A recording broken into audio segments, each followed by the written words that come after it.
pars du principe que si on n'est pas capable de maîtriser son corps, de bouger sur certains degrés d'amplitude de mouvement, bah, on va pas pouvoir faire grand-chose. Bah, surtout dans un sport comme le rugby, on se fait plaquer.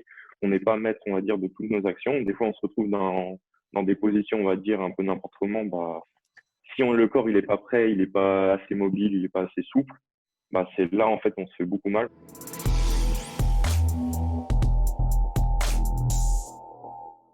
Bienvenue sur le podcast Upside Strength, la ressource numéro 1 pour toute chose fitness et performance en Suisse. Aujourd'hui, j'ai la chance de recevoir Tom Tellier, préparateur physique au Stade Français, coach sportif et professeur d'activité physique en milieu hospitalier. Tom, merci d'avoir accepté mon invitation. Bah, merci à toi de m'avoir invité. C'est un plaisir de t'avoir. Est-ce que pour commencer, tu pourrais te présenter et parler un petit peu de ton parcours professionnel pour ceux qui ne te connaissent pas? Alors, bah, moi, je me présente, je m'appelle Tom Tellier, j'ai 22 ans. Et en fait, bah, je suis passionné de sport depuis tout petit. J'ai toujours pratiqué une activité physique. J'ai fait du foot, du judo. Et en fait, j'ai pas pensé directement à travailler dans le milieu du sport, mais c'est venu quand j'ai commencé le foot US. J'ai commencé le foot US au début du lycée. Mhm.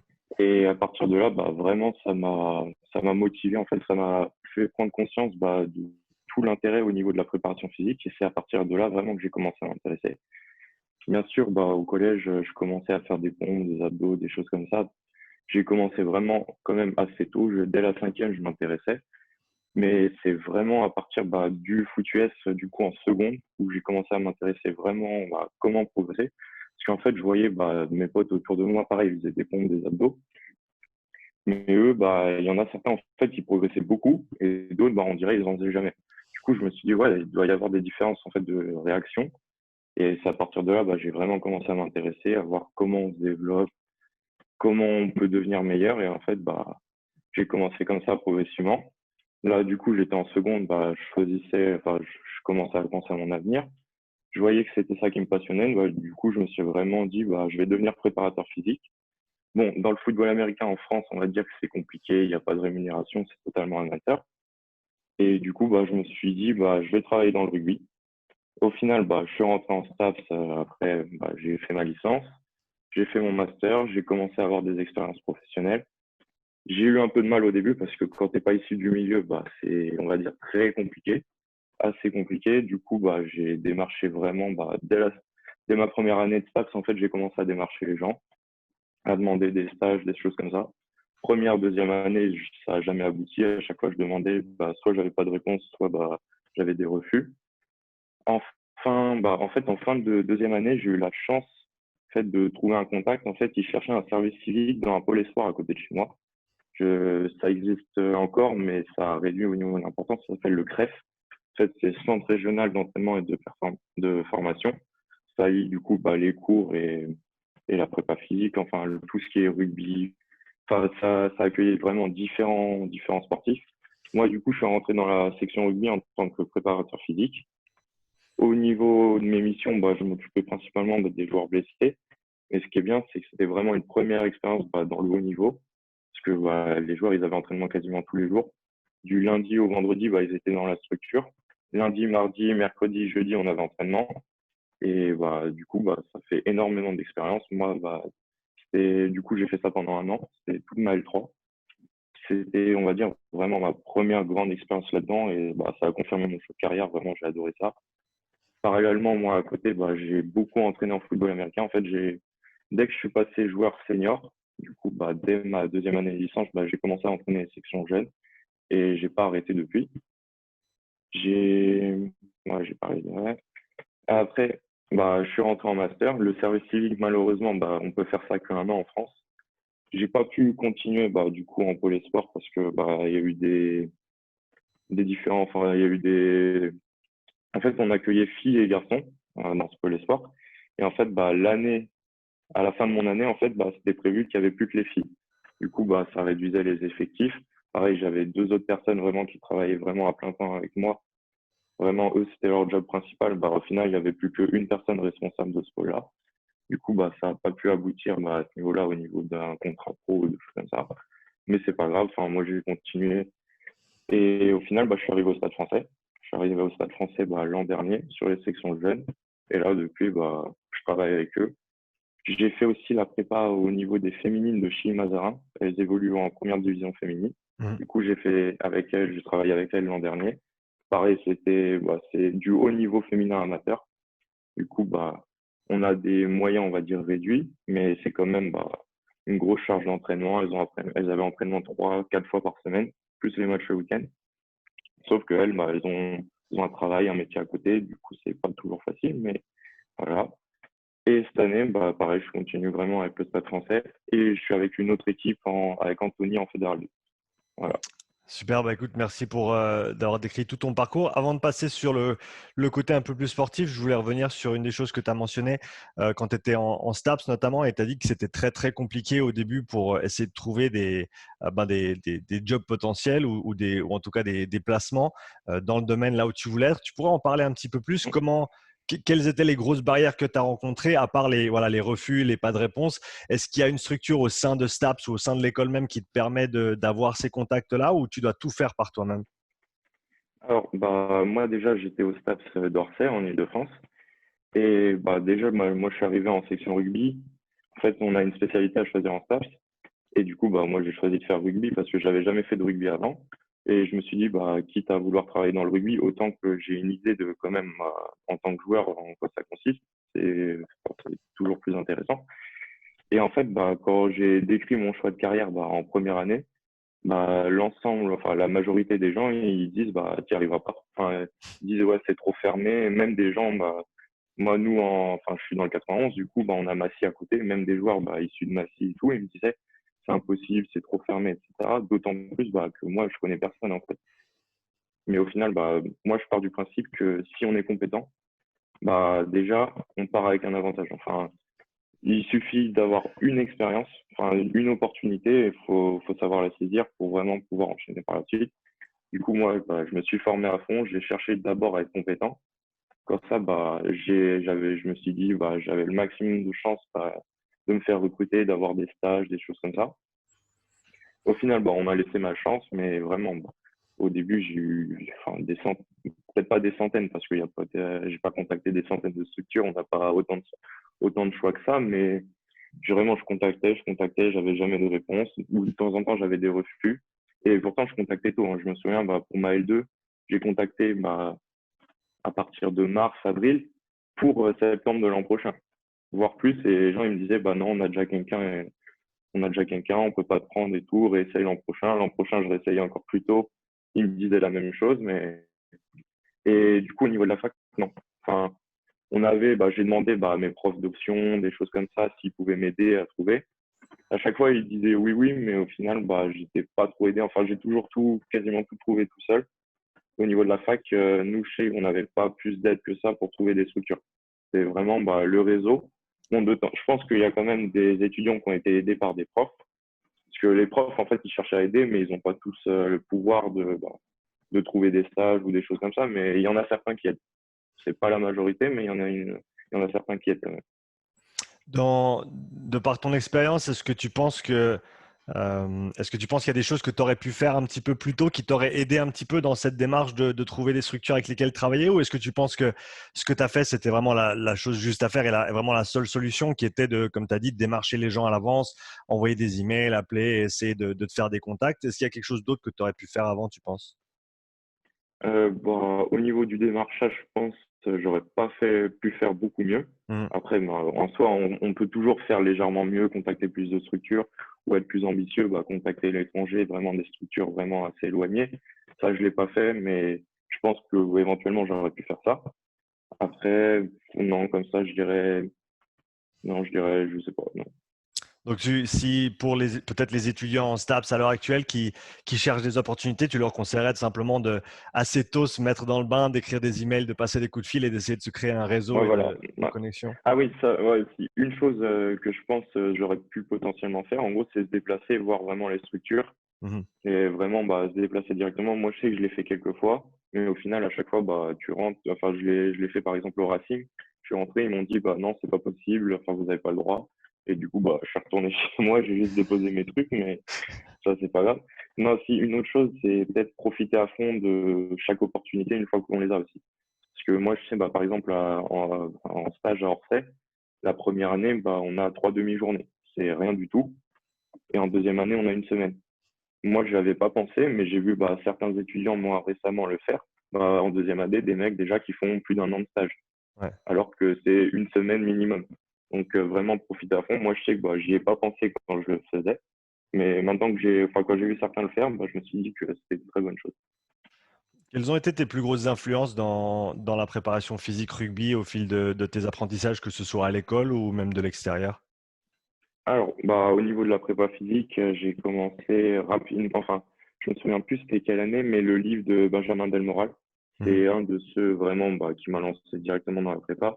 J'ai commencé, je l'ai acheté, enfin, je l'ai précommandé avant qu'il sorte. Du coup, je sais plus c'était quand, je pense il y a 4 5 ans, un truc comme ça. Et vraiment, c'est lui qui a dicté au début vraiment ma vision de voir la prépa. Après, au fur et à mesure, j'ai pas d'influence en prépa vraiment particulière.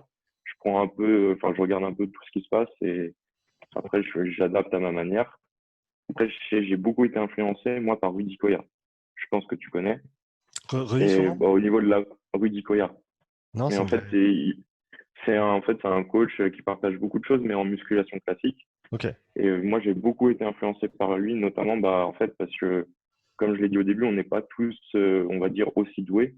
Il y en a qui, on va dire, font n'importe quoi, ils arrivent à progresser. Alors que d'autres, faut vraiment que ça soit bien carré, vraiment chercher vraiment une progression si on veut avoir des résultats. Et moi, j'ai beaucoup eu cette approche-là, parce que justement, enfin, moi, j'avais beaucoup, beaucoup de mal à progresser. Du coup, je me suis vraiment intéressé et c'est cette méthodologie-là, enfin, cette vision-là, on va dire, qui m'a beaucoup influencé. Est-ce que tu as noté des différences significatives entre ce que tu as appris à l'école et ensuite ce que toi tu as vu ou appliqué sur le terrain, en termes de choses Hum, qui peut-être correspondaient pas directement? Tu vois, ce que tu as lu dans les bouquins, est-ce que ça s'applique directement ou est-ce qu'il y avait une grosse différence dans certains domaines? Euh, bah, ouais, enfin, ça dépend, en fait, on va dire, tout dépend des profs, des cursus, etc. Mais je sais que nous, à Orsay, on va dire, j'étais assez novice encore. Du coup, je continuais quand même d'apprendre des bases. Du coup, en licence, j'étais pas plus, on va dire, choqué que ça des contenus, enfin, qu'on avait en cours. C'était vraiment la base, enfin, en musculation. Sur les cours de prépa, on parlait 5x5, 10x10, des choses comme ça, vraiment de la base. Du coup, on va dire, il n'y avait pas énormément de choses, on va dire, fausses, mais après, il y avait beaucoup de trucs compliqués à mettre en pratique. Enfin, même au niveau des filières, etc. On apprend vraiment beaucoup, beaucoup, beaucoup les filières. Et à aucun moment, enfin, en STAPS, enfin, à Orsay, à aucun moment, quasiment, on m'a dit que, en fait, les trois filières, elles travaillaient en même temps. Ça, je l'ai appris à côté par moi-même. Et je me suis dit, mais pourquoi on nous apprend vraiment une séance à lactique, une séance à aérobie, alors qu'au final, selon les contenus, enfin, d'autant plus en sport co, on bosse quasiment tout à la fois. Bien sûr, il y a des dominantes, mais à chaque fois, il y a que tout qui bosse. Et bon, après, en master, vraiment, là, j'ai vu la différence. Enfin, en fait, je vais donner déjà mon avis sur, on va dire, le contenu universitaire. C'est au final, si on veut intégrer vraiment le terrain, au final, on n'apprend pas tant de choses que ça. Bien sûr, au début, on apprend quelques bases, mais après, si on ne se sent pas à côté, on n'a pas de quoi faire sur le terrain. Enfin, là, moi, par exemple, je suis à la fin d'un cursus de double master. J'ai rien appris quasiment. Enfin, au niveau de ce que je mets en place sur le terrain, j'ai jamais rien appris, enfin, que je mets en place. Après, bien sûr, j'ai appris des trucs au niveau du contenu théorique, des principes physiologiques, etc. Mais au niveau de l'application concrète sur le terrain, rien du tout. Et justement, ça pose souci après derrière entre les attendus universitaires et nous, la réalité du terrain.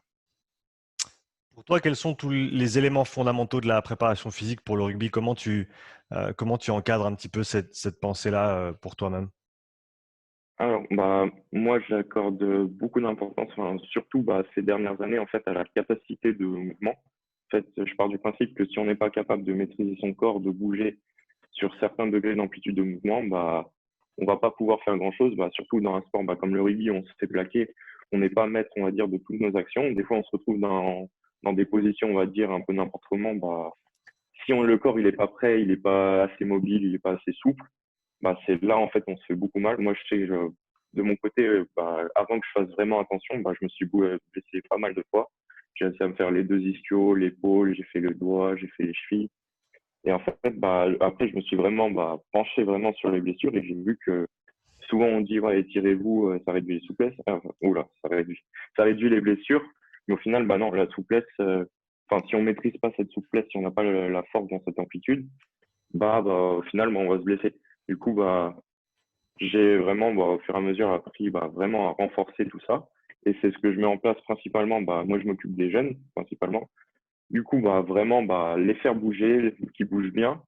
Si, parce que bah, là, en plus, ils sont jeunes, c'est là où c'est le plus simple, on va dire, de développer la souplesse, la mobilité.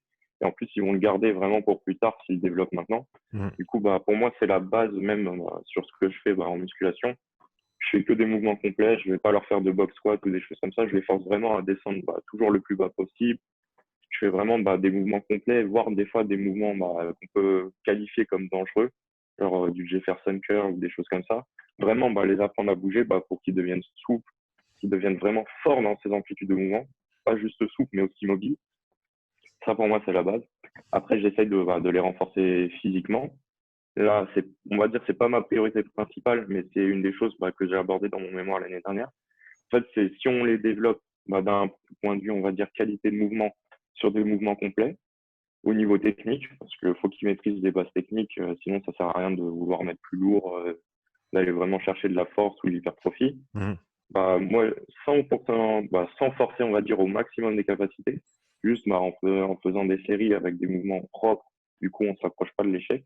Bah, j'ai vu bah, qu'ils prenaient quand même en masse musculaire, bah, c'est normal, ils sont jeunes. Et du coup, bah, vraiment se concentrer sur ça au début. Sur les contenus terrain, bah, beaucoup de travail d'aérobie, enfin vraiment qu'ils aient l'habitude de courir vite et de répéter cette aptitude à courir. Parce que s'ils sont pas capables de répéter les sprints, bon, au final, ça sert à rien. Ça sert à rien d'aller vite si au bout de un ou deux sprints, bah, t'es mort. C'est vraiment, bah, c'est la base. Donc, vraiment, je les fais sprinter. J'essaye qu'ils puissent vraiment enchaîner les tâches intenses et qu'ils soient prêts physiquement à côté au niveau de bah, surtout amplitude de mouvement, mais après, progressivement, bah, masse musculaire, vraiment, qu'ils soient bien physiquement. Tu as parlé un petit peu de travail de vitesse. Quels sont tes moyens préférés pour développer la vitesse et l'explosivité, notamment chez les jeunes? Alors, bah, moi, vu que je suis avec les jeunes, bah, j'accorde beaucoup d'importance, enfin, j'essaye d'accorder beaucoup d'importance déjà dès l'échauffement, en fait, bah, sur les gammes athlétiques, qu'ils soient bien, qu'ils prennent le réflexe bah, de rebondir au sol, vraiment d'être bien gainés, bien alignés, de bien bouger leurs bras. Là, bah, je me concentre sur ça au début. Bien sûr, bah, s'ils étaient plus vieux, s'ils avaient 20, 25 ans, j'accorderais pas forcément autant d'importance à la technique de course, parce que bah, c'est beaucoup plus compliqué à modifier.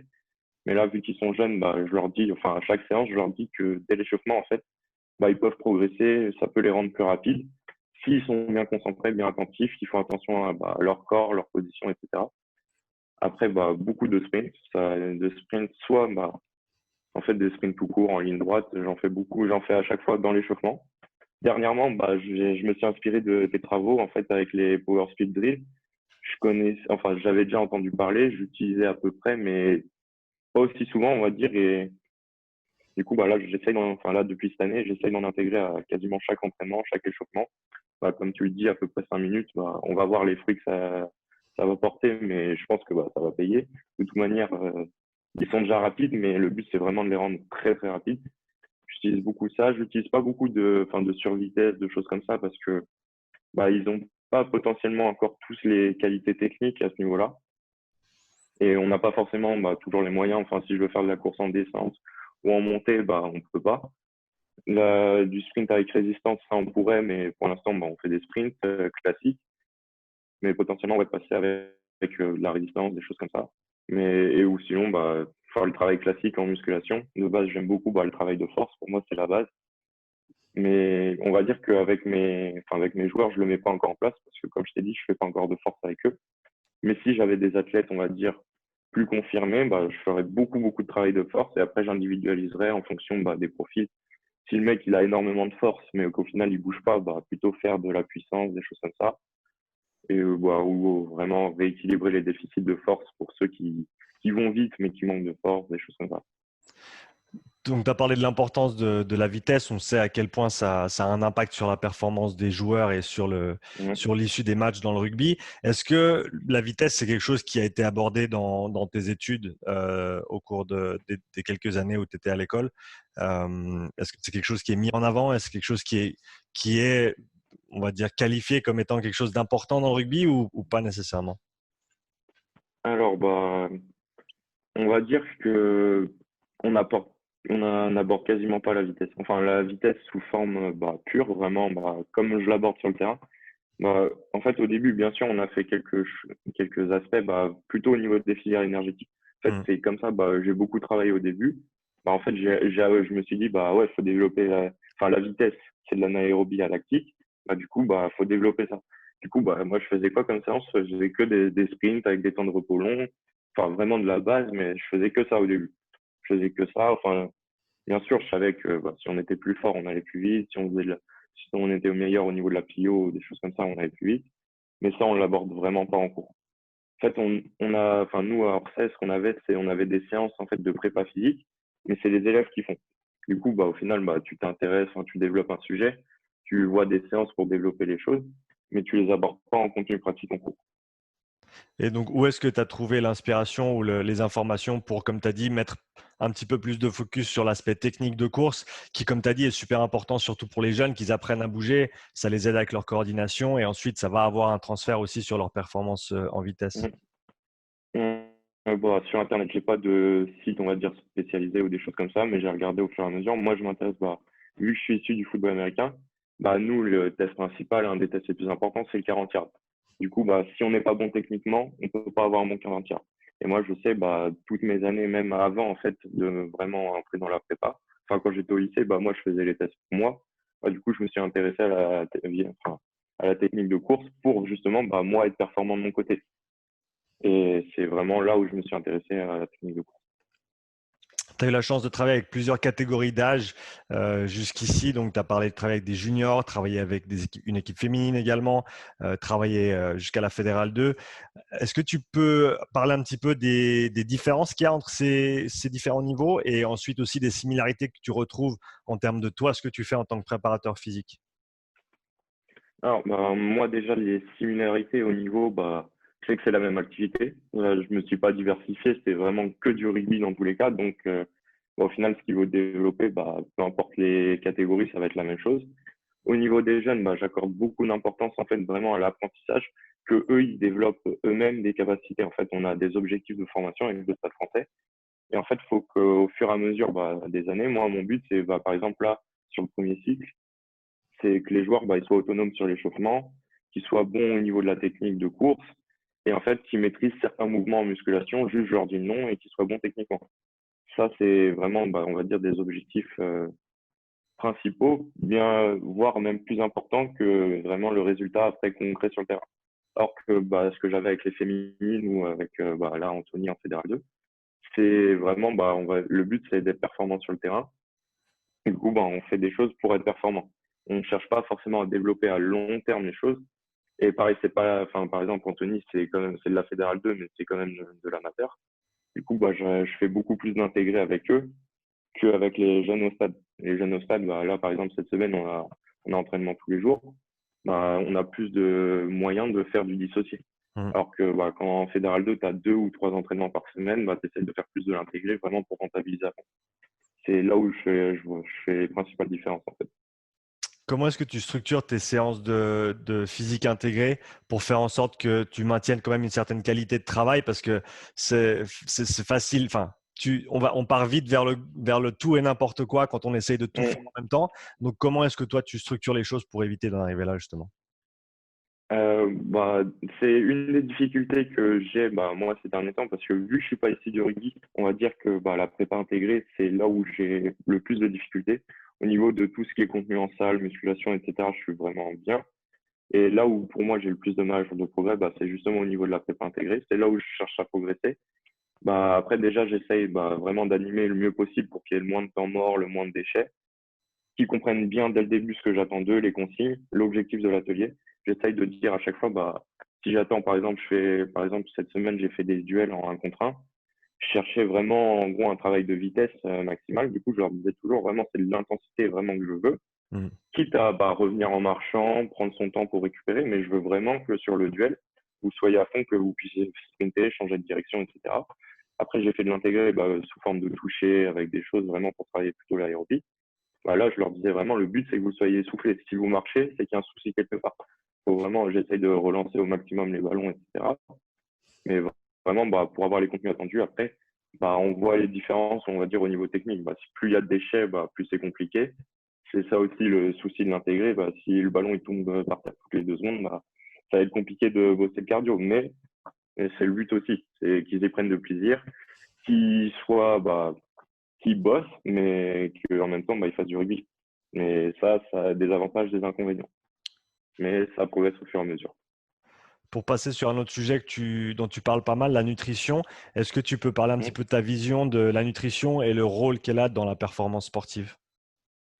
Ouais, pas de souci. Alors, bah, au niveau de la nutrition, bah, déjà au niveau de mes diplômes, en fait, moi j'ai fait un master, mais pas enfin, j'ai fait 2 masters, mais pas des masters STAPS classiques. En fait, c'est des masters STAPS, bah, souvent quand on est en prépa physique, c'est des EOPS. Moi, c'est pas un EOPS, en fait, c'est un master qui combine l'entraînement et la nutrition. En fait, Mmh. il combine les 2. Bon, sur le papier, c'était beau. Au final, bah, j'étais un peu déçu parce qu'on n'aborde que les contenus physiologiques, vraiment au niveau cellulaire, etc. Du coup, j'ai pas appris grand-chose au niveau mise en pratique, on va dire. Mais moi, ma vision de la nutrition, en fait, c'est bah, déjà, enfin, elle est super importante pour la performance, mais faut quand même réussir, enfin, à se faire plaisir, des choses comme ça. J'écoute, enfin, mes principales influences dernièrement, c'est Will Jensen. Je sais que bah, tu le connais, enfin, tu l'as interviewé et tout. Ouais. J'aime beaucoup son approche, justement, bah, continuer. Le but, c'est d'avoir majoritairement, dans tous les cas, le maximum d'aliments bruts et d'adapter cette alimentation à ses besoins. Si elle n'est pas adaptée bah, à notre objectif, à nos goûts, etc., bah, ça sert à rien. C'est souvent ce que je dis aux joueurs, pareil, souvent ils ont tendance à, bah là par exemple sur des jeunes, il y en a, on leur a dit bah pour perdre du poids, bah t'arrêtes de manger, il y en a qui mangeaient plus de repas le soir ou des choses comme ça. Je leur ai dit bah, enfin je leur ai expliqué vraiment que c'est pas comme ça que ça marche. Le but c'est quand même d'être un minimum performant. Si t'apportes pas assez de carburant, bah par exemple j'avais un joueur, bah il était à 120 kilos, là il est revenu, il a 100 kilos. Là depuis le confinement, mais et là, c'est moi en particulier qui l'ai accompagné. Mais au début, il était là, bah, il mangeait pas le soir. Des fois, il mangeait pas le matin. Même l'année dernière, des fois, bah, ils avaient entraînement. Là, ils étaient en section jeune, du coup, ils avaient quand même cours la journée jusqu'à 16 heures. Et après, ils avaient entraînement de 17 à 20 heures. Et le mec, il me disait, bah, j'ai pas pris de petit-déj, j'ai mangé pas beaucoup à midi et je mange pas ce soir. Et au final, bah, le mec, il est KO, il a de la chance, il s'est pas blessé. Mais vraiment prendre l'importance bah, qu'il faut apporter ce dont ton corps a besoin. Surtout bah, pour les athlètes. Là, enfin, faut apporter vraiment au niveau. Enfin, je leur dis toujours manger plus de fruits, de légumes. Sur des athlètes, bah, vraiment beaucoup, beaucoup de fruits. Sur des mecs qui veulent perdre du poids, bah, je leur dis d'augmenter les légumes. Ça sert à rien d'arrêter de manger bah, et d'avoir faim tout le temps, d'être faible. Je leur dis pas de supprimer des aliments, mais juste de gérer les quantités. Mais pour l'instant, c'est pas un aspect qu'on aborde énormément avec les joueurs. J'essaie quand même de les sensibiliser là-dessus. Et progressivement, dans l'année, bah, avec les jeunes, je sais que je veux faire, bah, vu qu'on les a beaucoup, en fait, des sortes d'ateliers, en fait, où on les sensibilise, voir, bah, par exemple, ce qu'ils peuvent faire bah, sur la collation après la muscu, par exemple, bah, ils ont muscu, ils ont terrain après. Bah, qu'est-ce qu'ils peuvent manger entre les deux bah, pour être bien? Parce que bah, l'année dernière, pour l'instant, je les avais pas sensibilisés. J'en voyais bah, qui sortaient des Mars, des choses comme ça, et bah, voir qu'ils peuvent manger mieux que ça et que ça va leur servir pour être plus performants et ne pas se blesser derrière. Quels sont les mythes que tu vois encore le plus ou que tu entends le plus avec tes joueurs, des croyances autour de la nutrition qui ont pas de fondement en fait? Ah, en vrai, avec les joueurs, j'en entends pas tant que ça. Enfin, ils ont vu bah, la nutrition, c'est pas toujours, enfin, ça dépend des profils. En fait, on parle beaucoup de nutrition avec ceux, bah, souvent c'est les avants, ceux, bah, qui sont, on va dire, trop gras et qui doivent perdre du poids. Du coup, je discute avec eux. Mais avec la majorité des joueurs, on n'en parle pas trop de ça. Mais la majorité des mythes, ça va être à propos du sucre, des féculents le soir. Enfin, il y en a qui me disent, ouais, les protéines en poudre, bah, c'est du dopage ou des choses comme ça. Vraiment, bah, plein de choses.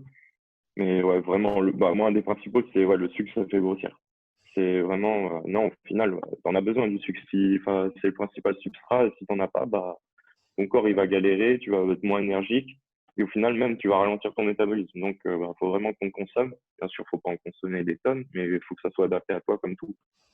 Ça, c'est vraiment le principal. Après, ouais, les glucides le soir, bah, ça aussi, pareil, j'ai essayé de leur faire comprendre que, bah, peu importe.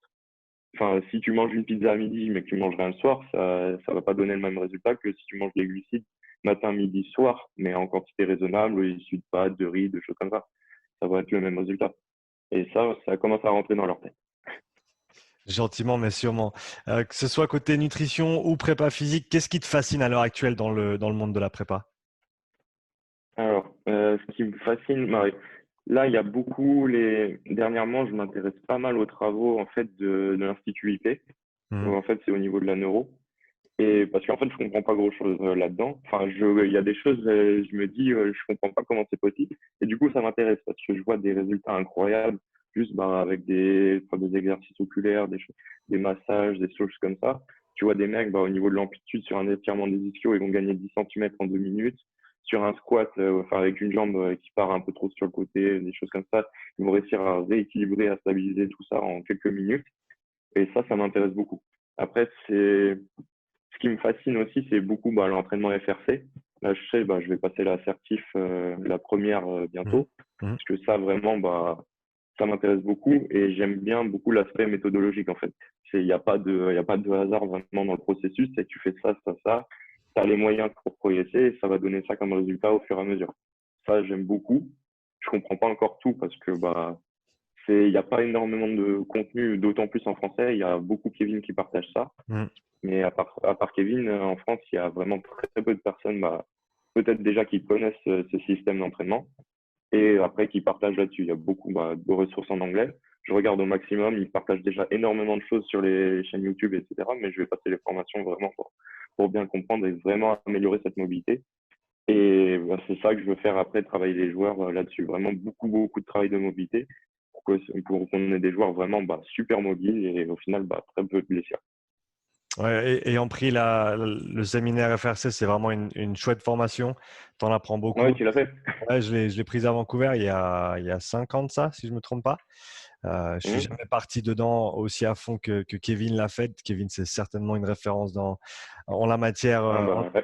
Ouais, ouais, surtout dans le monde francophone. Donc ça, c'est bien que tu l'aies cité. Qu'est-ce qu'il y a que tu vois, que ce soit sur les réseaux, que ce soit avec d'autres coachs autour de toi, qui est fait dans le monde de la prépa à l'heure actuelle, qui te plaît pas trop ou que tu penses a pas vraiment sa place dans la discipline?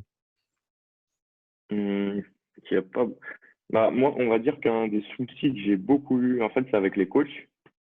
C'est, bah, des fois, ils comprennent pas, en fait, que au niveau de la prépa, bah, c'est pas parce que les joueurs sont pas KO que c'est pas efficace. Ça, je dois encore beaucoup batailler à l'heure actuelle. Bah, je sais pas, bah, par exemple, au niveau de l'aérobie, bah, dernièrement, j'intègre des tempo runs, je vais voir bah, ce que ça donne sur mes athlètes. Et bah, les coachs, ils ont du mal à comprendre que les joueurs, bah, ils sont pas en train de vomir à chaque entraînement ou des choses comme ça. Et je dois vraiment bah, leur expliquer qu'au final, bah, le but, c'est que ça donne logiquement les mêmes résultats qu'un protocole vraiment super difficile de fractionner, des choses comme ça, des choses bah, vraiment qui les font vomir et mettre KO, mais sans pour autant bah, entraîner la même fatigue. Parce que quand tu as des joueurs qui s'entraînent tous les jours, si tu fais une séance de fractionné où tu vomis, bah, le lendemain, bah, t'es pas bien ou des choses comme ça. Alors que si tu fais bah, vraiment bah, du tempo run, par exemple, bah, au final, ils sont pas KO. Ils peuvent mettre plus d'intensité après sur le rugby, des choses comme ça. Et bah, c'est l'efficacité de ça. Bah, là, bah, j'intègre ça sur un cycle d'entraînement en ce moment. J'ai fait des tests VMA avant. Je vais faire des tests VMA après. Et comme ça, je pourrais vraiment leur prouver bah, que sur ce travail-là, donc, vous avez vu, ils sont pas morts à chaque séance. Mais pourtant, bah, ils progressent bien et c'est le but. Pareil sur de la vitesse. Sur de la vitesse, pareil, là, c'est compliqué. Quand tu leur dis, bah, ils doivent avoir des temps de repos assez longs, bah, les coachs, ils ont du mal. Les coachs, ils ont du mal. Même en tant qu'entraîneur, au début, on a du mal parce que les joueurs, ils sont là en train d'attendre. Ils comprennent pas que, en fait, c'est pas parce qu'ils sont pas essoufflés que physiologiquement, ils sont prêts à responsabiliser à fond. Mais au fur et à mesure, quand on leur explique, ils comprennent et ça progresse. Donc ça, tu dis, tu parles au niveau des coachs. Au niveau des joueurs, tu as eu quoi comme retour sur le travail de vitesse et le travail de tempo plus récemment? Sur le travail de tempo, bah, oui, les joueurs, en fait, bah, ils comprennent mieux et vu que eux, ils font, en fait, ils se rendent compte qu'au final, c'est quand même pas si facile que ça. Parce que ils le font, bah, on note l'intensité des séances à chaque fois, le RPE, etc. Moi, bah, par exemple, sur le tempo run, j'attends entre 4 et 6. Bah, quand je vois des joueurs qui mettent 6-7, je me dis qu'au final, tu vois, bah, ils sont pas si faciles que ça, ou à l'inverse, bah, quand ils mettent 5-6, je me dis, ils ont bien compris. Mais enfin, là, par exemple, sur le cas du tempo run, ils ont quand même du mal, tu vois, je leur dis les temps de course, enfin, le temps que j'attends d'eux. Généralement, bah, là, ça fait 2 semaines, on est parti sur ça. ils ont du mal à respecter. À chaque fois, ils sont un peu trop rapides. Je leur explique que justement, le but, c'est pas qu'ils soient à fond. Ça, ils comprennent, mais ils sont quand même toujours à chaque fois légèrement trop rapides. Mais généralement, bah, vu que moi, je suis avec des jeunes principalement, bah, ils comprennent plutôt bien. Pareil, même chose à Anthony. La moyenne d'âge des joueurs, ça va être, je pense, 22, 25 ans. Donc, ils sont quand même assez jeunes et ils sont très réceptifs. Enfin, là où c'est plus compliqué, ça va être bah, avec certains anciens ou des choses comme ça. Après, on va voir ce que ça donne, mais j'essaye bah, vraiment de leur expliquer pourquoi ils font ça, les objectifs. Et généralement, j'ai moins de contraintes avec les joueurs ou avec les jeunes qu'avec le staff ou des choses comme ça. Parce que les joueurs, bah, vu qu'ils font, et ils me font confiance beaucoup parce qu'ils voient les résultats au fur et à mesure. Donc, ils se posent pas de questions tout le temps. Donc, tu as parlé, tu as récemment intégré les tempos, les courses tempo pour tes joueurs de rugby. Quels autres éléments de préparation physique tu vas chercher à intégrer ou gentiment amener à tes équipes sur les mois à venir? Bah, là, progressivement, en vrai, j'ai l'impression que j'ai à peu près tout intégré ce que je compte mettre en place, enfin, par rapport à mes connaissances actuelles. Mhm.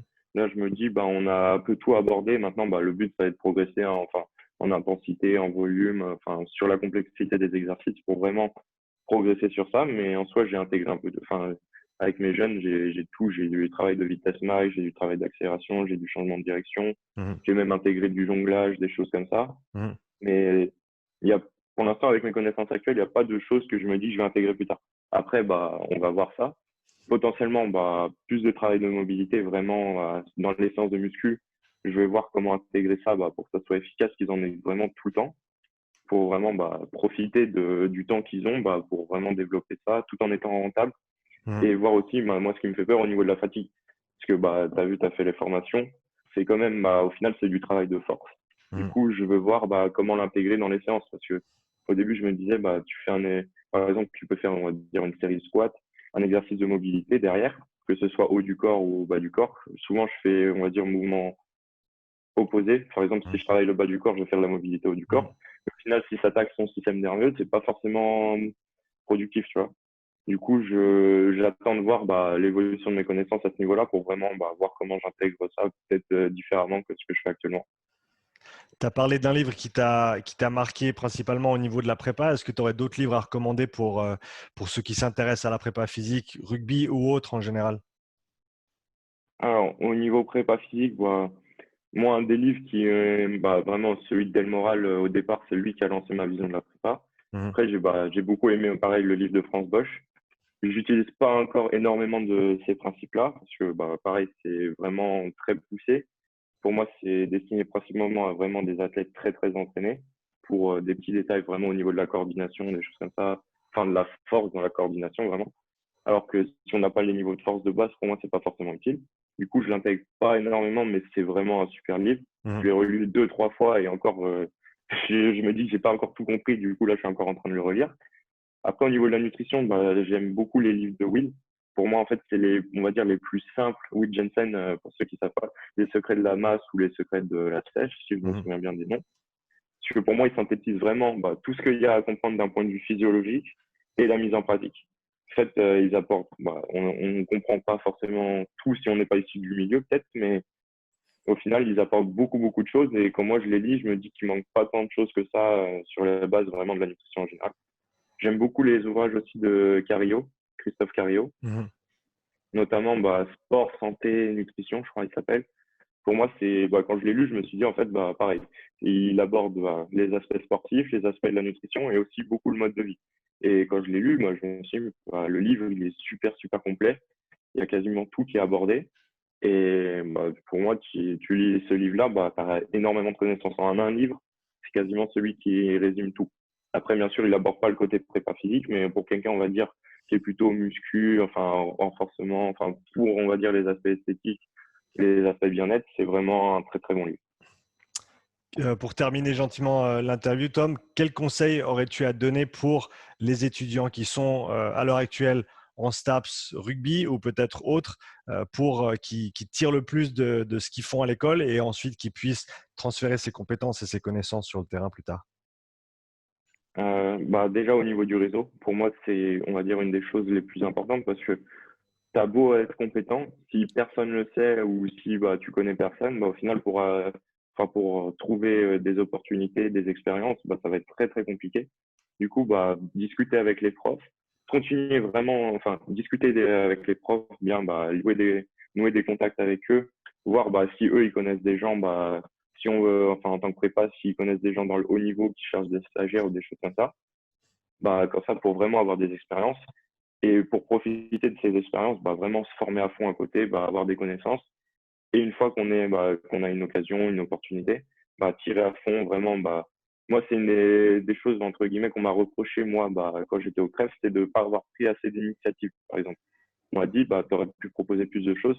Donc, vraiment, bah, ne pas hésiter à proposer des choses et proposer sa vision des choses, vraiment, bah, essayer de s'affirmer, en fait, pour montrer bah, qu'on a des connaissances, qu'on a des idées et qu'il y a des choses à mettre en pratique vraiment, bah, qu'on ne pense pas forcément. Parce que quand on est sur le terrain tout le temps, tout le temps, tout le temps, bah, déjà, on a moins de temps pour se former à côté.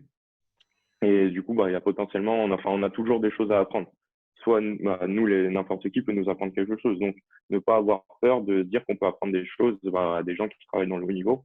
Parce Mhm. que la plupart du temps, bah, s'ils sont là, c'est qu'ils ont la volonté d'apprendre et ils sont pas fermés. Ils vont pas être fermés et du coup, bah, eux aussi vont apprendre. Moi, c'est ce qu'on m'a dit quand je suis arrivé au Stade Français. Le mec qui travaillait avec moi, bah, j'étais en stage. Le mec, il m'a dit, bah, limite, ça a changé ma façon de voir les choses et tout, la façon dont j'entraîne, tu vois. Il m'a fait, ouais, t'as apporté énormément de nouveaux trucs et c'est bien, ça m'a fait du bien, ça m'a fait changer ma vision des choses et bah, ça fait plaisir quand le mec, enfin, qui te supervise, il te dit ça, bah, t'es content. Et du coup, bah, vraiment, ne pas hésiter, bah, à apporter le maximum. Tom, c'était un plaisir d'échanger avec toi aujourd'hui. Où est-ce que les gens peuvent Mmh. te trouver sur les différents réseaux sociaux s'ils veulent te suivre?